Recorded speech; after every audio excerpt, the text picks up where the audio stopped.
సీతారాముల కళ్యాణంలా కనిపిస్తూ ఉన్నా, విరగలేదు ఆ శివుడి విల్లు ఈ పెళ్లి మంటపాన. గౌరీ శంకరు లేకమైన సుముహూర్తమల్లె ఉన్నా,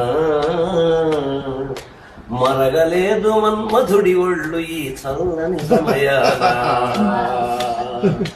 దేవుళ్ళ పెళ్లి వేడుకలైనా ఇంత ఘనంగా జరిగేనా,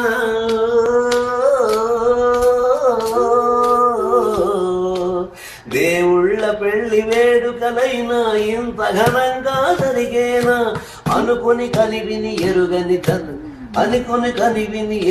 గంటను కనులారా కనరండి. తదుపరి కబురుల వివరములడుగక బంధువులంతా తరలండి. చెవుడమ్మా ఈ నేల మీది